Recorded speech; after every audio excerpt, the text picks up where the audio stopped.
അല്ലു അർജുൻ്റെ പുഷ്പ ടു സർവകാല റെക്കോർഡുകളും ഭേദിച്ചുകൊണ്ട് മുന്നേറുന്ന അത്ഭുതപ്പെടുത്തുന്ന കളക്ഷൻ റിപ്പോർട്ട്. അതിനെക്കുറിച്ചാണ് ഈ വീഡിയോ. ഫിലിമി പ്ലസിലേക്ക് എല്ലാവർക്കും സ്വാഗതം.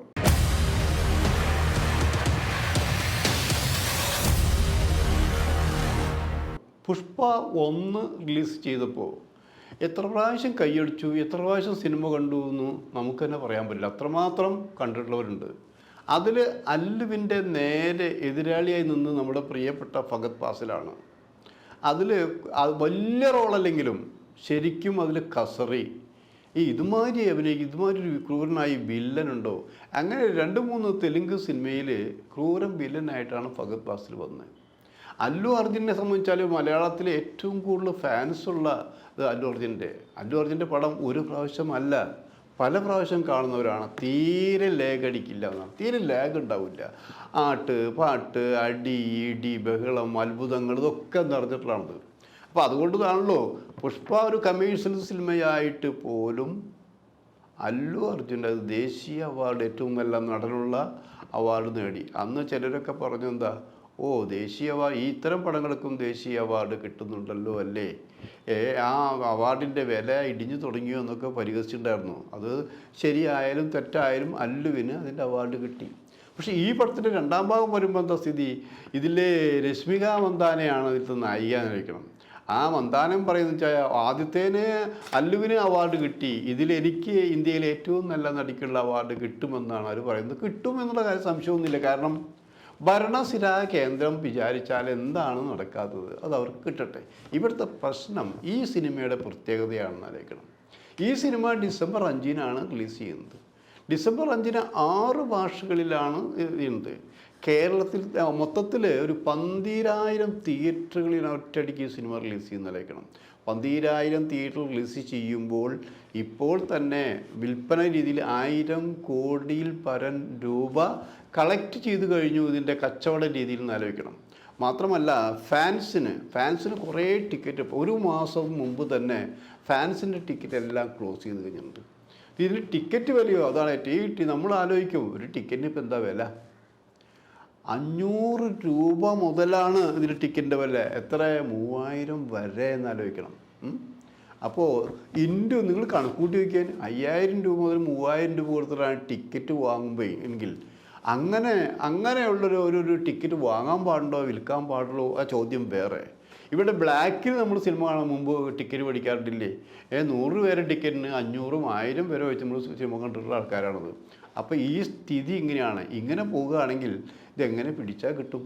അപ്പോൾ അതുകൊണ്ടാണ് അവർ പറഞ്ഞത്, അവരെ മാർക്കറ്റിംഗ് സൈഡ് എന്ന് വെച്ചാൽ വളരെ സേഫ് ആയിരിക്കുകയാണ്. ഈ 1,000 കോടി ഇപ്പോൾ ഇത് കളക്ട് ചെയ്ത് കഴിഞ്ഞിരിക്കുന്നു. ആ സിനിമയുടെ പോക്കൊരു വല്ലാത്തൊരു പോക്കാണെന്ന് ആലോചിക്കണം. പുഷ്പ 2-ൻ്റെ ഒരു പ്രത്യേക തവണ പറഞ്ഞു കേൾക്കുന്നതെന്ന് വെച്ചാൽ, കഴിഞ്ഞ 1-ൽ ഫഹദ് ഫാസിലിന് അത്രയും വലിയ റോളല്ലായിരുന്നു കൂട്ടി ഷൈൻ ചെയ്തു. ഇത്തവണ ഈ പടം ശരിക്കും നേർക്ക് നേരെ ഇവർ 2 പേരും ഏറ്റുമുട്ടുകയെന്ന് ആലോചിക്കണം.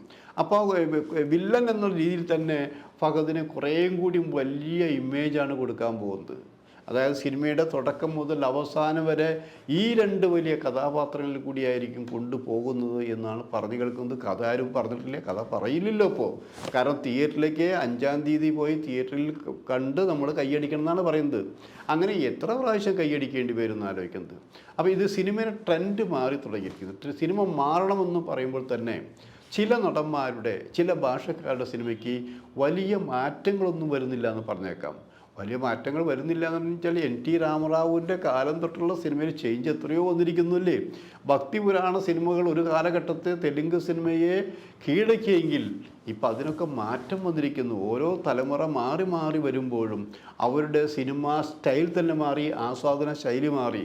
ആസ്വാദന ശൈലി വ്യത്യാസം വരുത്തിക്കൊണ്ട് അവർ തന്നെ ഈ സിനിമ നിങ്ങൾ കണ്ടിരിക്കണം, നിങ്ങൾക്ക് വേണ്ടി ഞങ്ങളാണ് ഈ സിനിമ എടുക്കുന്നത് എന്ന് പറഞ്ഞുകൊണ്ടാണ് ഇത്തരം സിനിമകളെല്ലാം അവർ ചെയ്തുകൊണ്ടിരിക്കുന്നതായിരിക്കും. അങ്ങനെ എല്ലാ മേഖലയിലും പെട്ടവർ, എല്ലാ ഭാഷകളിലും പെട്ടവർ ഇങ്ങനെ ഈ സിനിമയ്ക്ക് വേണ്ടി കാത്തിരിക്കുകയാണ്. പിന്നെ ഈ സിനിമയിൽ വരുന്നൊരു ഡയലോഗാണ് ഇപ്പോൾ ഏറ്റവും ഹിറ്റായിക്കൊണ്ടിരിക്കുന്നതായിരിക്കും. ഈ പുഷ്പ നാഷണൽ അല്ല, ഇൻ്റർനാഷണൽ എന്നാണ് പറയുന്നത്, ഒരു ഡയലോഗാണത്. അതെന്തിനു വേണ്ടിയാണ്? ഇതിൻ്റെ പ്രശസ്തിക്ക് ഒരു പബ്ലിസിറ്റിക്കും വേണ്ടിയാണല്ലേ. പുഷ്പ എന്നാണ് സിനിമയുടെ പേര്. സാധാരണ ഒരു നാഷണൽ സിനിമ എന്ന് പറയാം. അതൊന്നും അല്ലടേ, അതുക്കും ഇതേ രജനികാന്തിൻ്റെ പടത്തല്ലേ, അതുക്കും ഇതേ എന്ന് പറഞ്ഞ പോലെ നാഷണൽ അല്ല, ഇൻ്റർനാഷണൽ എന്ന് പറഞ്ഞ് തൻ്റെ പൂർവ്വം തന്നെയാണ് പോകുന്നത്. മാത്രമല്ല ഈ റേറ്റ്, നമ്മൾ ടിക്കറ്റിൻ്റെ റേറ്റ് കൂട്ടുന്ന വഴി സർവ്വകാല റെക്കോർഡുകൾ, ഇതുവരെ ഇന്ത്യൻ സിനിമയിൽ ഇത്രയും റേറ്റ് ഉള്ളൊരു സിനിമ കാണാൻ ആരും പോയിട്ടില്ല, അത് അവർ മാറ്റിയെടുക്കുന്നു. അപ്പോൾ അങ്ങനെ പല റെക്കോർഡുകളും തകർക്കാനാണ് പുഷ്പ 2 അല്ലു അർജുൻ ടീം ശ്രമിച്ചുകൊണ്ടിരിക്കുന്നത്. ആലോചിക്കണം. ഇനി നമ്മളെന്താ പറയുന്നത്, ഈ സിനിമ നിങ്ങൾ എത്ര പ്രാവശ്യം കാണും? ഈ കാണുന്നതിന് മുമ്പ് ഇപ്പോൾ കേരളത്തിലേക്ക് നോക്കുക. കേരളത്തിലെ ഉദ്ഘാടന ദിവസം എന്ന് പറഞ്ഞാൽ ഡിസംബർ 5-ാം തീയതി വെളുപ്പാങ്കാലം മുതൽ ഇവിടെ ഇതുവരെ ഒരു നടൻ മമ്മൂട്ടിക്കോ മോഹൻലാലിനോ ലഭിക്കാത്ത അത്ര, അതിനേക്കാൾ കൂടുതൽ സ്വീകരണമാണ് ഈ അല്ലു അർജുന് കിട്ടാൻ പോകുന്നതാണ് പറയുന്നത്. കാരണം അവരെല്ലാ സെൻറ്ററുകളിലും അവരെന്താണ് ചെയ്യാൻ പോകുന്നത്, ഫാൻസ് ചെയ്യാൻ പോകുന്ന രഹസ്യങ്ങളൊന്നും അവർ പരസ്യമായിട്ടൊന്നും പറഞ്ഞിട്ടില്ല. കാരണം അതൊരു പ്രത്യേക സ്റ്റൈലിൽ തന്നെയാണ് അവർ അല്ലു അർജുൻ്റെ ആ പടം സ്വീകരിക്കുന്നതായിരിക്കണം. അപ്പോൾ അല്ലു അർജുനോടൊപ്പം തന്നെ ഫഹദ് ഫാസിൽ മുമ്പ് തനിക്ക് ഫാൻസ് വേണ്ട എന്ന് പറഞ്ഞിട്ടുണ്ടെങ്കിലും ഫഹദ് ഫാസിൻ്റെ ഫാൻസുകാരും കൂടി ഇതിൽ അറിഞ്ഞോ അറിയാതോ ചെന്ന് ചേരുന്നതായിരിക്കും. എന്തായാലും കിടുക്കാൻ കാച്ചി എന്നിപ്പോഴേ തന്നെ പലരും പറഞ്ഞു തുടങ്ങിയിരിക്കുന്നു. അതുകൊണ്ട് ടിക്കറ്റ് കേൾക്കുമ്പോൾ നമ്മുടെ കേരളത്തിലും ഇത്രയൊക്കെ റേറ്റ് ഉണ്ടാകുമോ എന്ന് ശങ്കിക്കുന്നവരുണ്ട്. അതുകൊണ്ട് നമ്മളിപ്പോൾ ബുക്ക് ചെയ്യാമെന്ന് പറയാമല്ലോ നമുക്ക് എത്ര രൂപ കൊടുക്കണം എന്നുള്ളത്. എന്തായാലും ഒരു കാര്യം അവർ ഉറപ്പിച്ച് പറഞ്ഞിരിക്കുന്നു, നിങ്ങൾക്ക് ഇതായാലും വടക്കൻ സൈഡിലുള്ള, അതായത് കോഴിക്കോട് തലശ്ശേരി ഭാഗത്ത് നല്ല ബിരിയാണി കഴിക്കുന്ന സുഖമുണ്ടായിരിക്കും ഈ സിനിമ എന്ന രീതിയിലാണ് അവർ പബ്ലിസിറ്റി കൊടുക്കുന്നതായിരിക്കണം. മോശമാവില്ല. സാധാരണ സിനിമ, അല്ലുവിൻ്റെ സാധാരണ സിനിമ തന്നെ നമ്മൾ ഇഷ്ടപ്പെടുന്നതായിരിക്കണം. അങ്ങനൊരു പ്രത്യേകതയുണ്ടെന്ന് ആലോചിക്കണം. ആ പ്രത്യേകത നമ്മുടെ മലയാള സിനിമയിലെ ചിലരെങ്കിലും അനുകരിക്കുന്നത് നന്നായിരിക്കും. മലയാള സിനിമ മോശമായിട്ടോ നടന്മാർ മോശമായിട്ടോ അല്ല, നമ്മുടെ പല സിനിമകളും ഇങ്ങനെ നമുക്ക് ലാഗ് ചെയ്ത് പോകുമ്പോൾ ഇത്തരം സിനിമകൾ സമയം കൊല്ലിപ്പടമാണെന്ന് പറയുമ്പോൾ തന്നെ നമുക്ക് അതിൻ്റെ ഒരു വിഹിതം കിട്ടേണ്ടത് നമുക്ക് ശരിക്കും പടം കളക്ട് ചെയ്യണം. അതിൻ്റെ ഒരാൾ മാത്രം, ചില ആൾക്കാർ മാത്രം കൊണ്ടുപോയാൽ പോരാ, സംസ്ഥാന സർക്കാരിനും അതിൻ്റെ റവന്യൂ കിട്ടണം. ആ രീതിയിൽ കൂടിയുള്ള ഒരു രീതി കൊണ്ടുപോകണം എന്നുള്ളതാണ് ഇപ്പോൾ ഇതുമായി ബന്ധപ്പെട്ട പലരും പറയുന്നത്. നമുക്കിപ്പോൾ എന്താ, നമുക്ക് സിനിമ കാണണം, സിനിമ ഇഷ്ടപ്പെടണം. ആ സിനിമ വിഷം പരത്തുന്ന സിനിമയാകരുത്. അടിയോ ഇടിയോ എന്ത് വേണമെങ്കിലും ആയിക്കോ, മനസ്സിന് സന്തോഷം പോകുന്നതായിരിക്കണം. അപ്പോൾ പുഷ്പ 2 ഡിസംബർ 5-ന് വരുന്നു.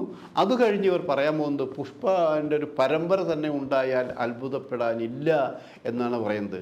അങ്ങനെ വരുമ്പോൾ ഇതെവിടെ ചെന്ന് അവസാനിക്കും എന്നുള്ള ചോദ്യത്തിന് ഉത്തരമില്ല എന്നുള്ളതാണ്. രശ്മിക മന്ദാന ആഗ്രഹിക്കുന്ന പോലെ അവർക്ക് ദേശീയ അവാർഡ്, ഏറ്റവും നല്ല നടിക്കുള്ള അവാർഡ് കിട്ടുമെന്ന് തന്നെ നമ്മൾ പ്രതീക്ഷിക്കാം. അവരെ പെർഫോമൻസ് നമ്മൾ കണ്ടിട്ടില്ല. ചില സിനിമകളിൽ പെർഫോമൻസ് കണ്ടിട്ടില്ലെങ്കിൽ ചില ഉറപ്പിൻ്റെ അടിസ്ഥാനത്തിലായിരിക്കാം അവർ അങ്ങനെ പറയുന്നത്. കാരണം ഭരിക്കുന്നത് BJP ആണ്. BJP അനുകൂല നിലപാടെടുക്കുന്ന പലർക്കും അവാർഡുകൾ കൊടുത്തുകൊണ്ടിരിക്കുന്നു. അത് തന്നെ രശ്മിയയ്ക്കും കിട്ടും എന്നുള്ള കാര്യത്തിൽ ഉറപ്പുണ്ട്. അപ്പോൾ നിങ്ങൾ സിനിമ കാണണം. മലയാളികളാണ് ഏറ്റവും കൂടുതൽ ഫാൻസ് ഉള്ളത്.